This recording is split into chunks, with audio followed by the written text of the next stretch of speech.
But I want to focus this morning, I want to focus on something other than just mere egotism, although it's somehow related. On some level, we know, at least we are intellectually aware of the fact, that everything is impermanent. Things wear out. Washing machines wear out. Cars don't last forever. Stars don't last forever.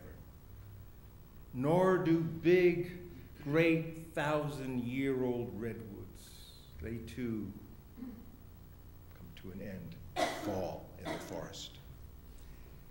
We know somehow in our heads that the price of being alive is death. You know, yeah, that's a universal truth.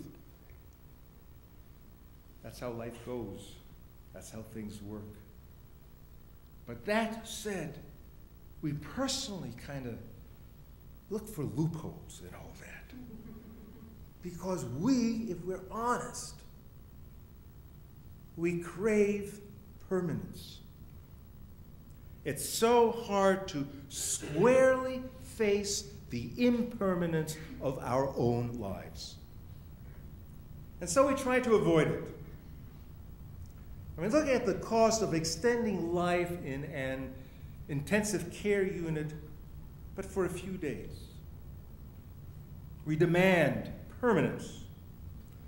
Look at the health products and Botox and liposuction and cosmetics we buy to fight age and wrinkles and sagging skin and graying hair and baldness and everything that points to the fact that our arc of life, like the fish jumping out of water, our arc of life is heading straight back into the mystery. And then our story will end. We somehow want to escape the truth of impermanence. But all of life is impermanent, even our own. This is hard on the ego, that which we have cultivated in our great ark out of the water where we amass power and control and comfort, and to the detriment of the world, build a wall of indifference towards others. Having left the body of infinite water, we suddenly feel unique. We feel separate from others. Albert Einstein considered this separateness from others as an optical delusion of consciousness. He said, and I quote, "This delusion is a kind of prison, restricting us to our personal desires and affection for a few persons nearest us. Our task must be to free ourselves from this prison by widening the circle of understanding and compassion, to embrace all living creatures and the whole of nature in its beauty." Now, Unitarianism doesn't really teach impermanence, nor does Albert Einstein or William James for that matter. It's a concept borrowed from Eastern religions. Impermanence does not even hint at happy endings, or any kind of ending other than when the arc of inhaling existence comes to an end, we return to the mysterious waters from which we came. Now, what religion can emphasize, and I like to say what religion must emphasize, is the kind of life we lead while in flight. In that blessed span of time where we breathe the air and feel the warmth of the sun, we forget that this ride is not going to last. We try to think, feel, and imagine that this is it. This is permanent. This is just so wonderful. I want to keep this forever. So the point of religion, then, is to figure out a meaningful way for us to fly. And pointing out, we're not going to fly forever. We got some responsibilities in that flight. So as we observe throughout the world, people easily become self-centered, self-absorbed in this arc.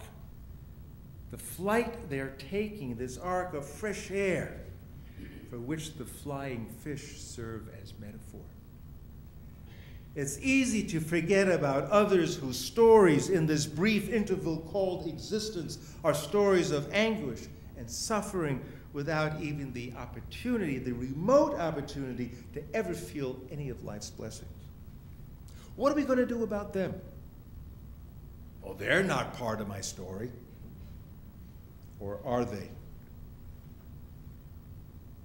Einstein thinks we're in a prison if all we care about is our own story. Our purpose is not to suck up as many riches as we can snag during this arc of existence, although it does make the story more fun. It's fun to ride that arc in luxury, where all that matters is I. Unitarians offer no certitude that happy endings await us, but instead we examine that arc out of the water more carefully. How do we make that ride less about me? How do we create urgency in the mindset of those who really believe that life goes on indefinitely and that their story of good fortune and opulence has no end? How do we make the world, other people, aware of this? And in our efforts, it really doesn't make Unitarianism very popular. We just focus on that brief interlude from when we break the surface of the water until we return there again. We are given the breath of life for a purpose aside from our own personal pleasures. And we must try to pursue that purpose until the last breath is taken. Now, for many years, I have had the privilege of spending time on the West Coast, sitting high on a cliff, watching the waves crash against rocks or the shoreline. I love watching the lifespan of a wave, from its magical beginning that results from wind and currents and moon, watching this new wave gather force as it rolls towards the shore, then ultimately crashes. Sometimes I play a little game. I single out a specific wave as though it had its own identity. Sitting high, watching it all, I chuckle at the notion of singularity, because it's wave upon wave upon wave that rises, rages, crashes, all a part of this enormous whole. And I think, what delicious impermanence. Crash back again to the whole. But if a wave had consciousness, it might well think it had its own story and its own adventure. The wave sees neither its momentary ride nor that it is dependent on a set of constantly changing circumstances. And the truth is that every wave is related to every wave that's related to every wave that's related to the wholeness, the natural splendor of it all. Nothing has an inherent existence of its own.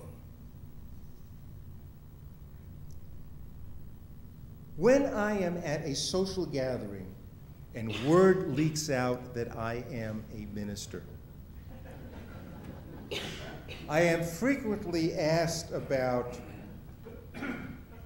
what do you think of immortality? It's a hazard of the trade. And so I blither on, and I watch the eyes of the inquirer glaze over. What I really would want to say, something they wouldn't understand. What I want to say is this.